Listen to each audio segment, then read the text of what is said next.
We're here today. It is May 24th, 2011 at the Mary L. Cook Public Library, Waynesville, Ohio. My name is Kathy Colvin. Today we are interviewing Mr. William Barret and his wife, and they are going to discuss their time during World War II. Mr. Barret, can you give us a little background about where you're from and your time entering the service?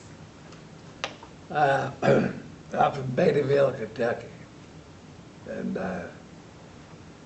I went to, when I was a young boy, I went to Florida and got the service there. Okay.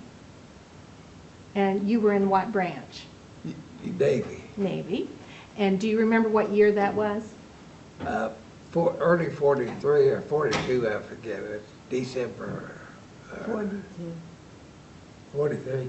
42. 43. Okay. And I went into the Navy. Oh, okay.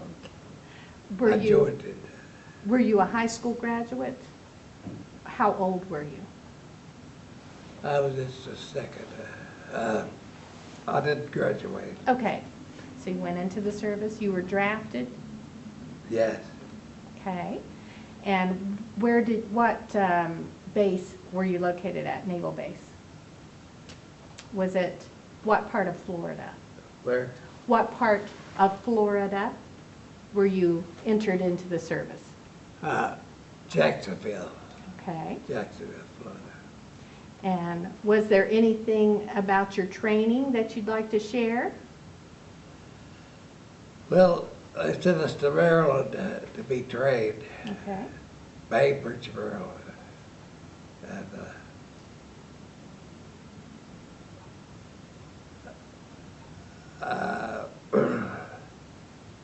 I can't remember too much about it. Okay. What was your job?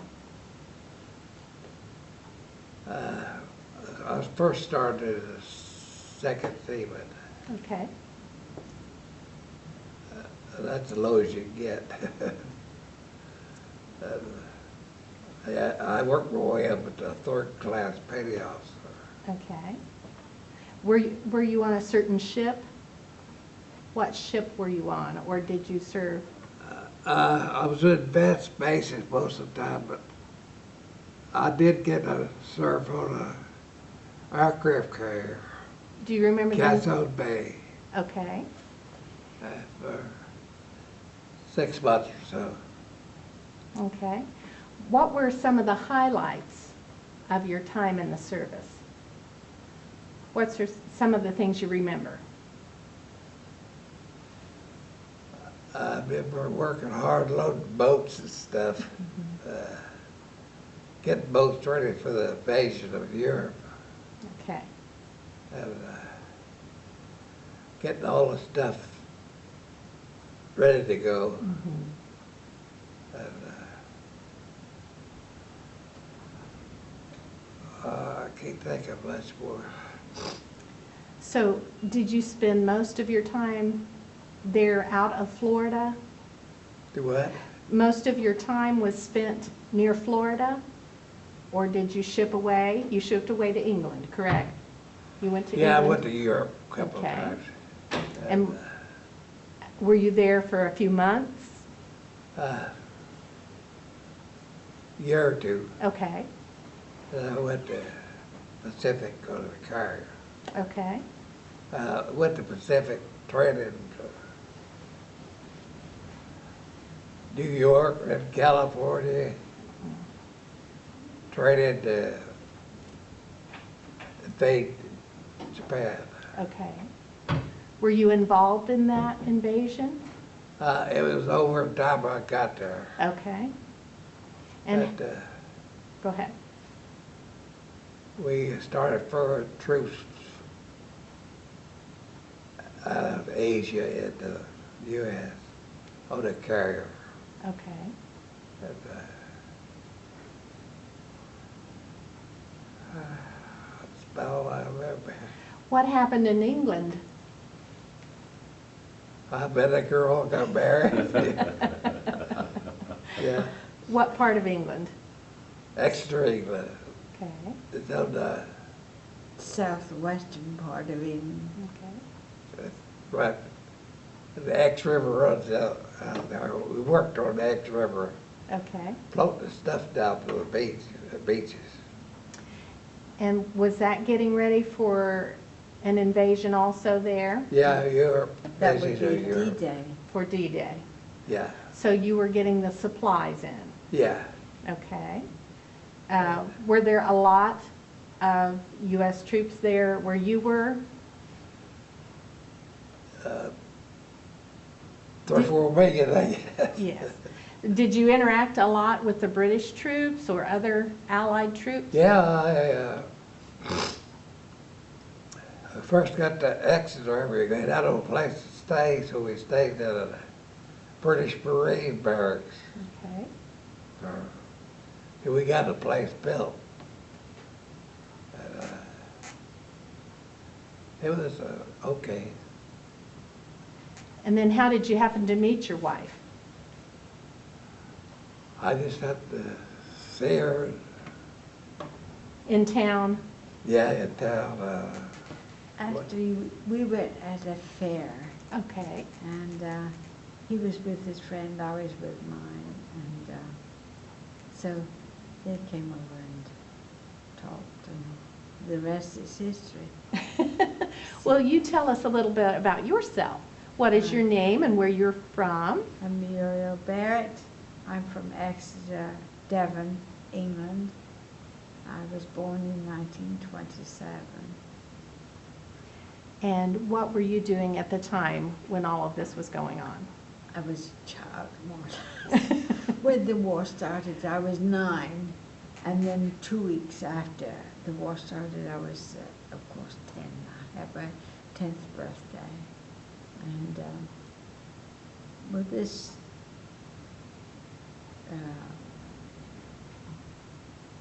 what can I call it? Your memoirs? Yes, tells the Would you like part of it. Would you like to go ahead and share that? Okay.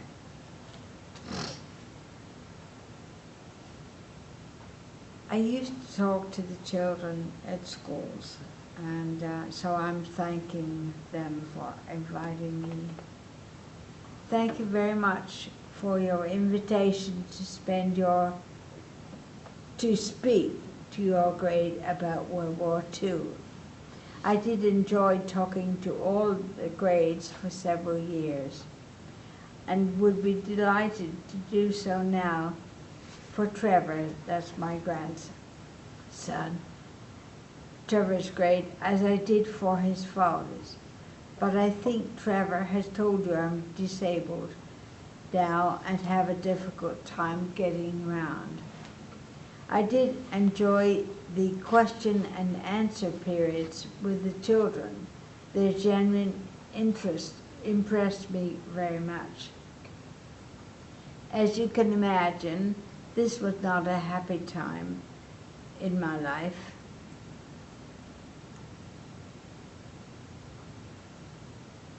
Except for the fact that had it not been for World War II, I would not have met my wonderful husband.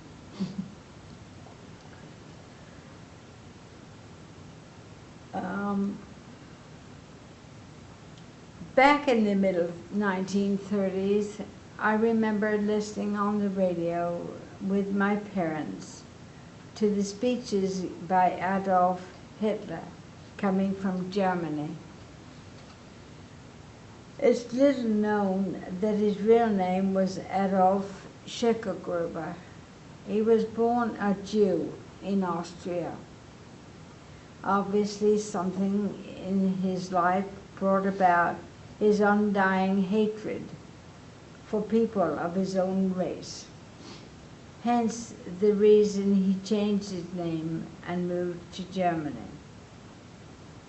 He was a corporal in the army in World War I and finally got into politics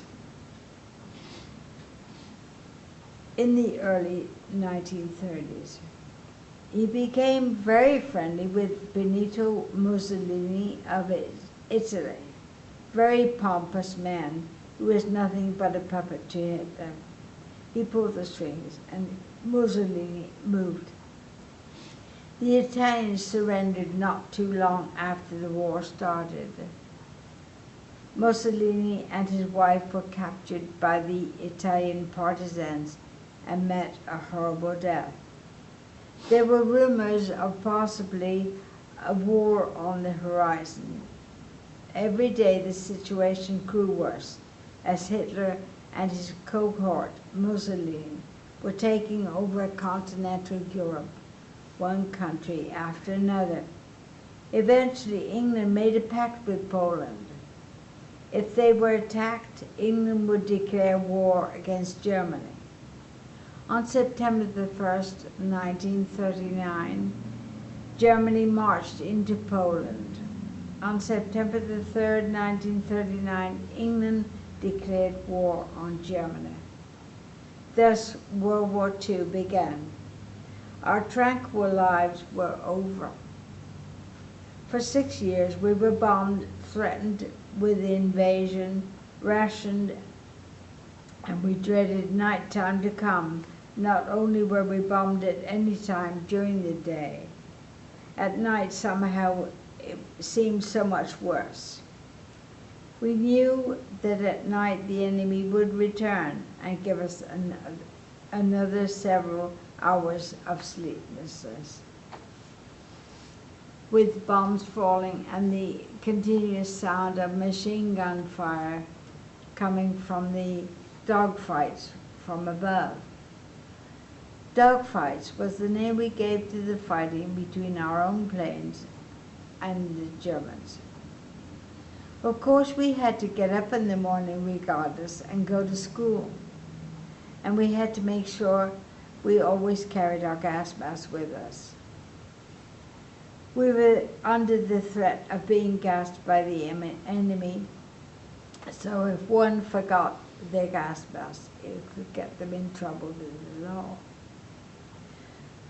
Our lessons were interrupted so many times by the air raid sirens, warning us of impending danger.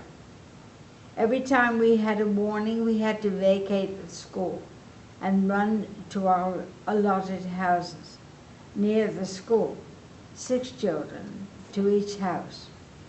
Then back to school after the all clear went. England is a country surrounded by the sea. It is an island and has been protected by the sea from invasion. The Romans invaded England once, but that has never happened again. Our British and Allied troops were fighting in France in 1940 at a place called Dunkirk. Of course, the French, once again, as they did in World War I, decided to surrender, which left thousands of troops fighting to the water's edge. Only 22 miles across the English Channel separates England from France. By the way, we took our grandson to England and France in 2004. We went to France via the Channel Tunnel. Anyway, I remember it as if it was yesterday. The call went out over the radio for anyone with a boat to go over the channel to save the trapped army. Every boat, big or small, fishing boats, even rowboats, set out and saved over 240,000 brave men. We had a railway bridge not far from our house. And as children, we would go to the bridge and see the trains bringing home the wounded soldiers that had fought at Dunkirk. Such courage. For 2 years, England stood alone, food in short supply, because the German U-boats were sinking so many merchant Navy ships coming from the USA. The Germans tried to bomb us into surrender. It didn't work. Trying to starve us out seemed, I suppose, like a good idea, but that didn't work either. December the 7th occurred, so at last the U.S.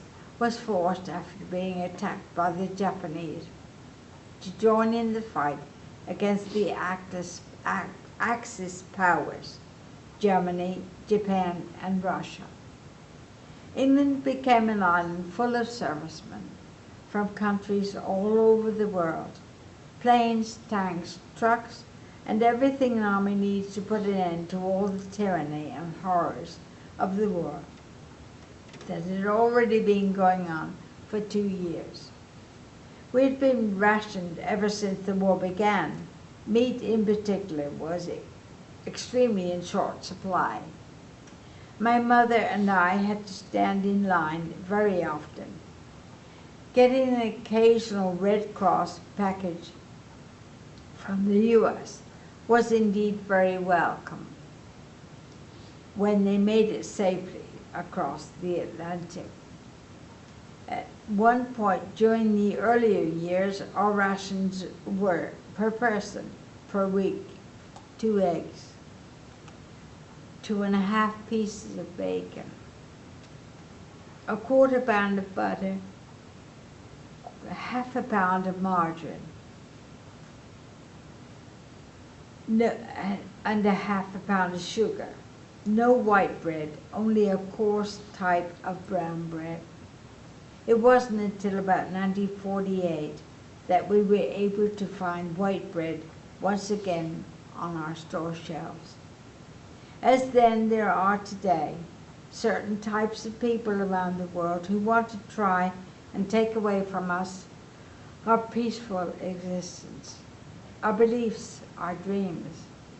How soon countries can be drawn into the horrors of war because of the greed and rantings of fanatical maniacs.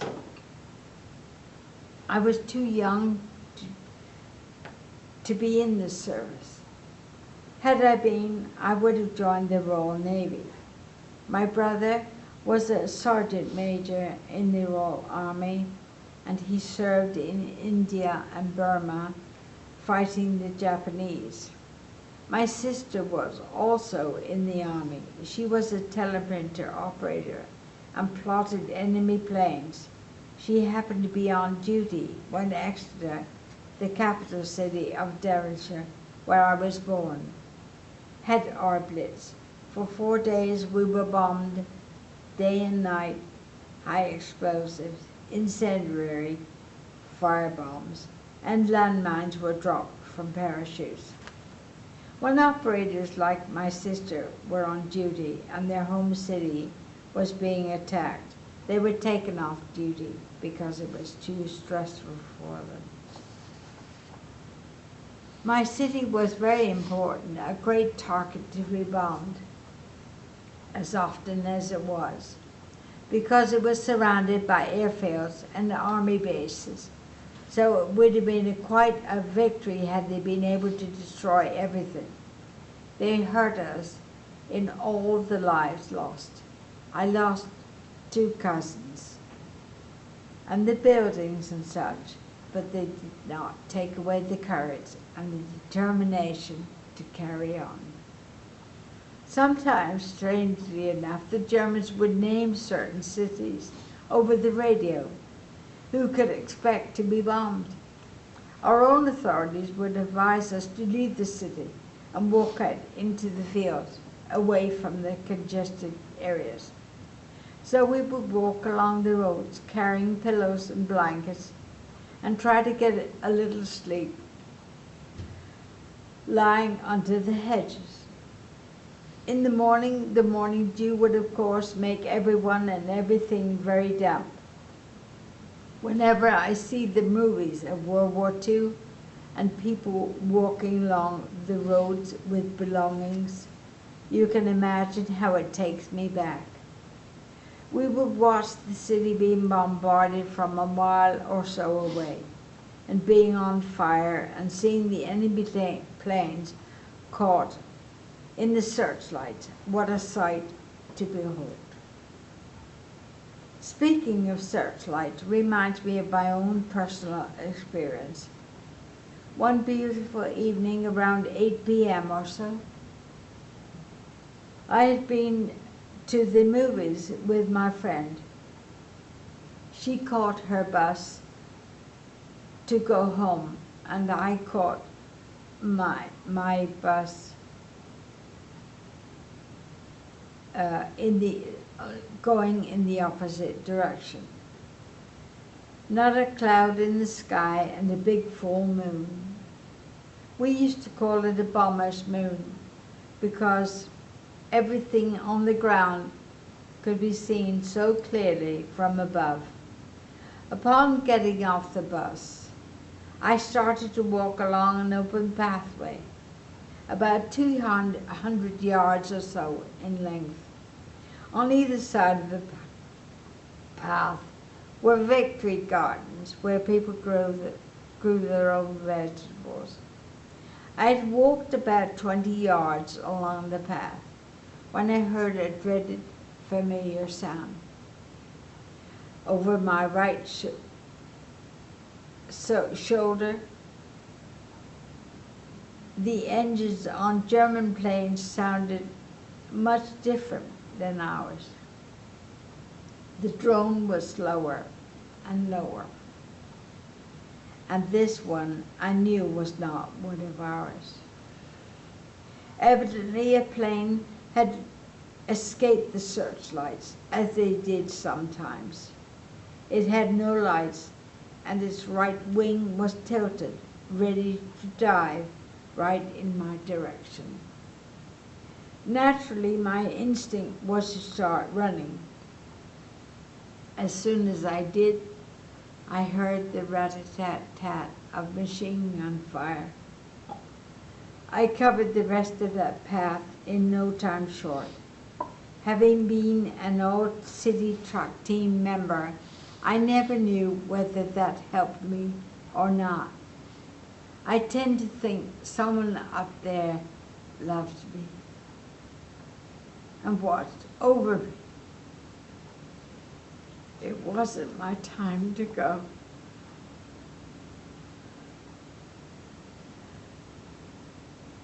You see, no air raid sirens had gone off, so when I reached our front door, almost in a state of collapse, my mother was shocked when I told her about my close call. The next day, I didn't know this, but apparently there had been a gentleman also on that path behind me. He wasn't as lucky as I was. I do hope you can read my handwriting.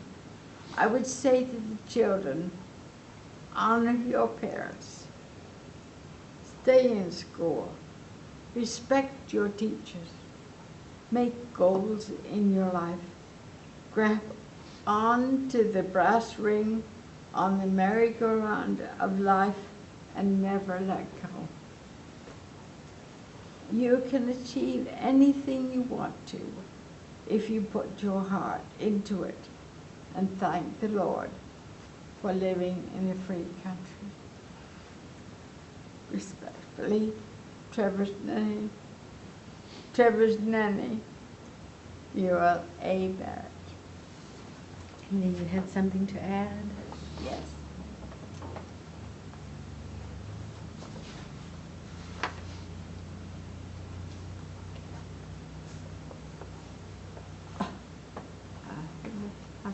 Oh, right in front of me. May I add a postscript? A week before Christmas, my dear sister Babs called me from her home in New Zealand. During our conversation, we started talking about the war, and she mentioned the fact that she was on duty in the operations room on the night our terrible 4-day blitz began at home in Exeter. Important news were flashed from the enemy plane spotters on the English coast that hundreds of planes were on their way. 500 could evidently be handled at a time, but this was so much more. As time went by, the waves of planes grew larger and larger. My sister asked, what do I do if this situation gets worse? She was told, press all the buttons and yell, fire at will. Well, it did get worse, and Babs reached the point when she did just that, which gave the signal for our anti-aircraft batteries to commence firing. When things calmed down a little, my sister said, "Those poor people, where on earth is the destination of those planes?" She was told the southwest of Devonshire, city of Exeter, which of course, as I've stated earlier in this paper, is our home city. Babs was upset and naturally had to be relieved of her duties. I might mention my sister was also a decoder of enemy messages. I was so surprised. I hadn't known all these years that my sister was the person who gave the order for the anti-aircraft batteries to open up and fire at will, not knowing her own city was going to be the target of almost 1,000 enemy planes. 68 years have passed by, and I only found out this during our recent conversation, and that's the rest of the story. Amazing. Quite a story. Yes. What is your sister's? I'm sorry, I get it. I got a little bit upset at one That's point. fine. I never can Understandable. go think about it or read what I've written myself on that part without getting deja vu. Would you like to give your sister's full name? Yes. What is her name? Her full name is Elsie, which she doesn't like. Doesn't like. Elsie Lily Pritchard, without the T. Prichard. Quite a critical role she had there. Yes, she did. Amazing. I was stunned. I couldn't believe it. That after all these 68 years, Come full circle back to that good story. Lord, 1942, And you had a brother who also served? yes. What was his name? His name was Henry George Bolton, Bolton. Okay. And your two cousins that were lost, would you like to mention their names? I've forgotten their names, Okay. shamefully forgotten. their Well, names. you were But younger. one was, it was a mother, and she was feeding her baby at the time. Baby was 9 months old. In her home. Yes, it was a daytime raid, about noontime. I was at work, and the war for me lasted from, as I said before, I was 9 when it started, and 2 weeks later I was 10, and I was 16 when it was over. 16 and a half. So as you reflect back on all these events, and you put it so eloquently, what do you pull away from that? From your experiences during World War II? Well, if you will, some kind of strength, stubbornness, you know. And by that I mean, at the time, the stubbornness came in when the whole country was not going to give in to this animal, which he was. And he already had 6 divisions ready to cross the English Channel, which took, what, hardly any time at all, 23 miles. I mean, from the coast of England on a clear day, you could see across to the shores of France and see sentries walking up and down. It was what is that? So close. 22 miles, you said. 22 miles. On a clear day, you could see them, and of course, they could see us. But you have to try, you have to fight, you have to give all, you know, you can't just sit down and say, well, here I am, I give in. You know, there's never been any love lost between the French nation and the English nation. You know, and as I said, that's caused us so many men, so many lives at Dunkirk, not just from England, from all over the world. It was a world war, not. It's fascinating about the boats, anyone with a boat. It was amazing, amazing. You see, in the area that I live, the Devonshire men are sailors. It's a seagoing place, you know, and good Lord, Sir Francis Drake and Sir Walter Raleigh were two of our heroes, and you know, went over and sunk the Spanish Armada that was due to invade England, and a few ships went over and set fire to the Spanish ships. French ships. And so, on to a more pleasant topic. Yes. How did you meet up with your husband? Oh, okay. I was with my friend, he was with his friend, and we met, as I said, at a fair, you know, and That's called carnival here. Okay. Yes, yeah. Well, we say carnival too, but most of the time we call it a fair. And there you go. They came over and talked to us, and Did you marry in England? yes, yeah. I was a baby. And then how long were you there before you came to the United States?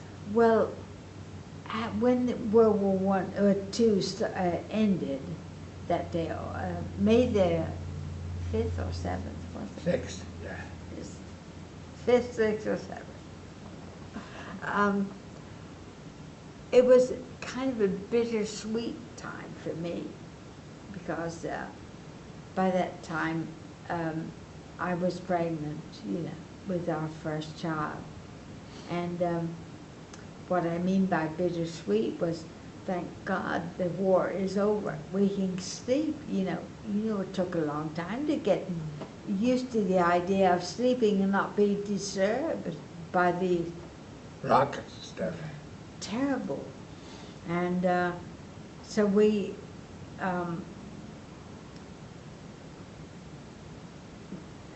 Bill was leaving England the same day.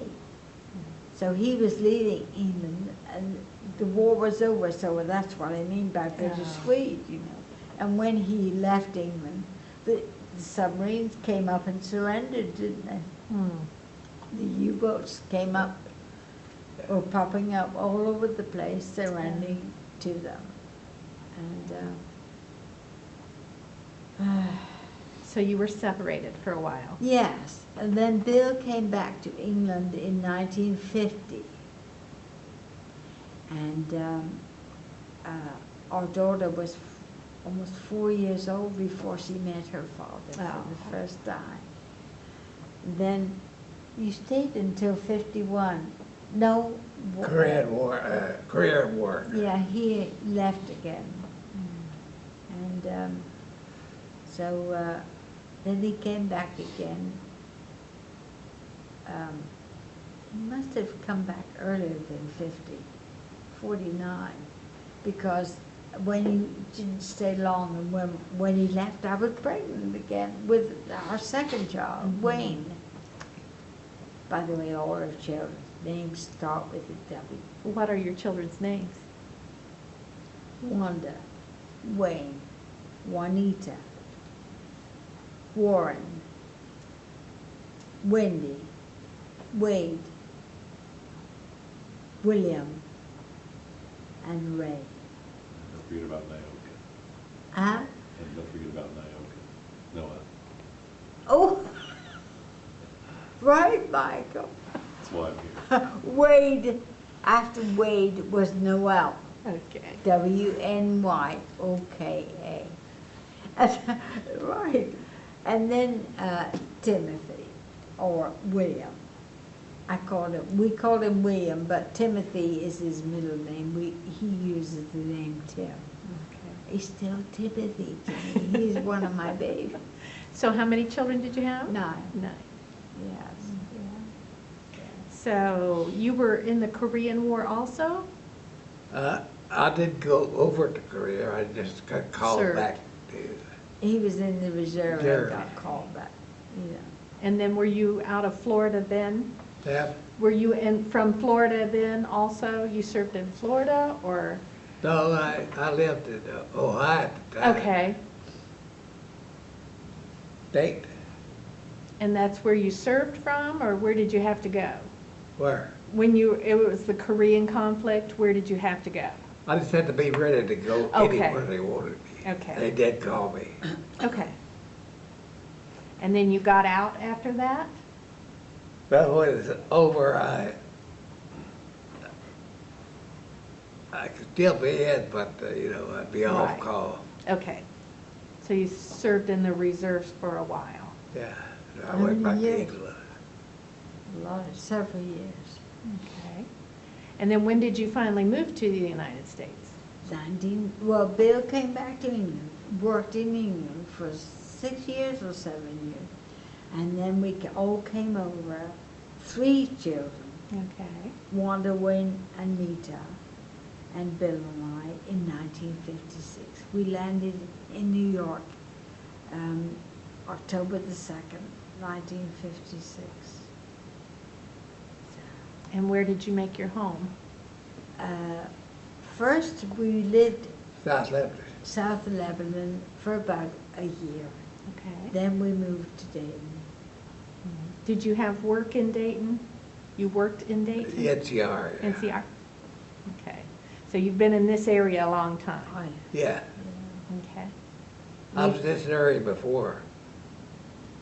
yeah, Before you? before he. You went to England. That's right. Okay. What was your job there? Ma'am, What did you do at NCR? What was your work? job center, whatever. Okay. I set jobs for people. Is there anything that we need to talk about or that we need to mention? Have we overlooked anything that's important that you would like to recall? Well, we've got 26 grandchildren. That's wonderful. What? There were 5 of us when we came over, and now we have, what are we buying? About 56 altogether, Yeah, I guess. counting the in-laws. Yeah. That's wonderful. Yes, and our eldest child is a psychologist, and they've all got careers. We're very proud of them. Are they scattered throughout the country? One is in Michigan, one is in Pennsylvania, and one is in Kentucky, and who else? Who else is away back? That pretty much is it for those that are away. The rest are all pretty Yes, well. the others are pretty close proximity to us, you know. Mm-hmm. Yeah. After Bill went back, and I had my daughter, our daughter, I used to model in England for a while, until she was 4 years old. And so, Did you say model? yes. Okay. Yes. Yeah. And we've got a very interesting family. My great-great-grandfather was the Earl of Bolton. Okay. He was a titled man, you know. And Well- if we have maybe children in the U.S. who don't understand what that means, what does that mean? It's a title, like like Lord or Sir. Bestowed upon And you. in the background are my family ancestry. There are several lords and whatnot, a couple of sirs even. You know, you see a title like, for instance, the Beatles, so Winston Churchill, they were knighted by the Queen. Anyway, people in literature, the arts of any kind, can be titled if they've by the Queen, but it's not a hereditary title. In other words, it does not pass down to their children. When they die, the title dies with them, you know. So it's an achievement. That's right, yes, for what they've done and what, of course, Winston Churchill, the story, the times, we just, well, on every word he said, he was such a, no wonder he was the man of the century. You know, he kept us going, he really did. And quite an orator. Oh, he was terrific, terrific. Did you, I just think it's amazing how you were able to go to school. I'm sure there was some comfort in that routine also as a child, to get up and go to school and have something to be expected of you. Well, it is. It's a matter of routine and accepting the rates, funnily enough, seem to be, well, here again, you know, there's nothing we can do about it. You get used to it. It's a way of life, you know, after a while you expect it. Whether we know they're going to come back tonight, you know. And we had a bomb shelter in our street. They built bomb shelters in not every street, but streets that were important. Are they what we think of as storm shelters, or? Well, these were brick buildings. Okay. You know. Yeah, the ground. Yeah. And then there were the Anderson air raid shelters. Now, they were underground. Okay. They were underground. And then there was another form of protection. I forget what they called them, but we had one. They were indoors, and it was a steel top made of, you know, steel top table. You remember that Yeah. big table?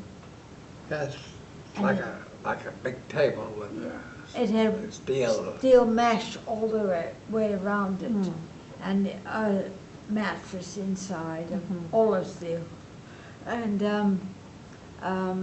we used to take shelter in that one.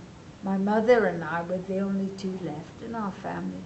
All the male members were in the service, and my father was his work took him to London, so he came home about once every 3 weeks, but he was in London in the midst of their blitz. What was your father's name? Francis Joseph Bolton. And did you seek that shelter in your home? Was that a daily occurrence? Off and on? Mostly at night. At night? Yes, because, you know, I was at work, you know, and Mommy and I were the only two left, as I said, in our family. How did your mother handle all of that? She was a just wonderful, determined, stubborn person, you know, that took everything in stride and was just marvelous. Did you hear from your siblings often when they were serving in the war? Whenever they could, you know, now my sister was there. She didn't go out of England, but she was so important. And when she was in the Royal Army Signal Corps, and she met her husband where she was stationed. In fact, one of the soldiers that she talked to, well, the one that she said, "What do I do? You know, if the war come, you know, if the situation gets worse." And he said, "Well, press all the buttons and yell fire at will." And as time went by, you know, during that certain evening, 10 or 15 minutes, I think she said. You know, it just got beyond everybody's control. You can imagine all the noise and all the things that were going on in that particular room. By the way, she met her husband there. He was the one she married. They were married. And, you know, as I said, it got worse as she did what they told her to do. She had never done that sort of thing before. This is a great responsibility. Yes. You yell fire at will and press buttons, and you've got a London surrounded by anti-aircraft guns, you know, which every city was. Exeter was too. Now, when you say fire buttons, were those buttons to communicate? With the anti-aircraft batteries Okay. out all over the place, you know. That'd give the batteries warning that the planes were coming. Yeah. Yeah. Press a button, the light shows up. I wonder how many minutes that saved, I guess. because if they were near the You coastline, can just imagine. yeah. And I guess one of her skills was decoding so that it did save time. Yes, Mhm. she was. You had, a I good guess, some head time. Yeah. So she was Somewhere- helpful in two ways at least. Yes, yes. Mm. So, certain messages she took, she didn't know it was Exeter. Mhm. You can't make up a story like that, you No. know? No. And to feel that just now, in Christmas 2010, I found out that detail. Mm. And she's in New Zealand. I'm over here, you know. I think it goes back to what you said, the importance of individual action. Oh, yeah. We just never know. And you know, you never know what you can put up with, That's or right. what you can endure, I should say, or react to certain things until it happens.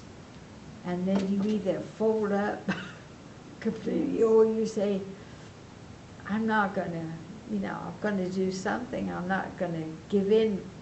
You know, wanna come and get me, it's gonna be a hard job. Mr. Barrett, do you have anything you'd like to add? Well, She's told the story pretty well. I'll tell you what.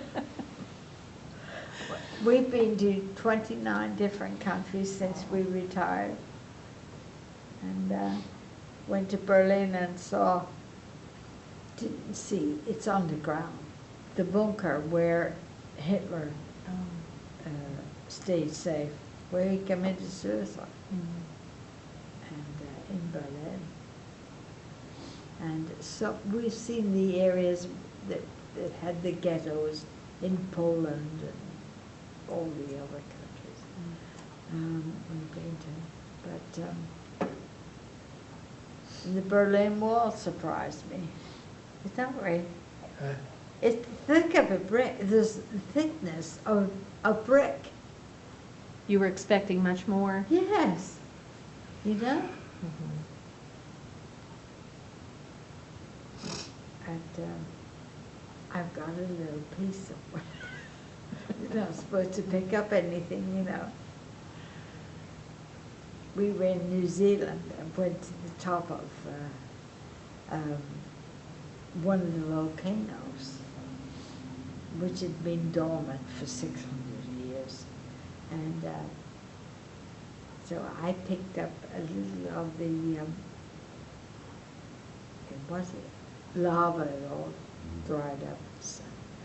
And I heard a voice behind me saying, I didn't see that. And I turned around, it was a lady, she was one of the rangers. So, but when you visit, we love museums and castles and things, which we visited. Every country we've been in, we've obviously visited the capital of that country, you know. And if you're around a castle, and of course some of it is crumbling, you know, and you bend down and pick some up, it's not allowed. I wonder why. I mean, they can spare a little. Suppose unless everybody comes and picks it up, I guess. Yeah. Funny enough, my sister's husband, Guff, used to work at the ministry, he's passed away now, at the Ministry of Works. And it was his job to go around to museums, all the natural, the national castles and, All the Yeah. national landmarks Yeah. and stuff. and determine whether anything needed any repair. So, but he was the one who told my sister to press all the buttons and fire it well. That's God- very, God rest very his full soul. life, a full life and an exciting I could, the time. children at school used to say, Mrs. Barrett, you should write a book. You know, Should. so much stuff. As I said earlier, do you have a week? I could go on and on.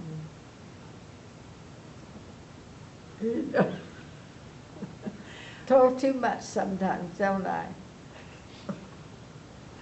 Well, unless you all have anything else that you We've want to. been married 66 Oh, years.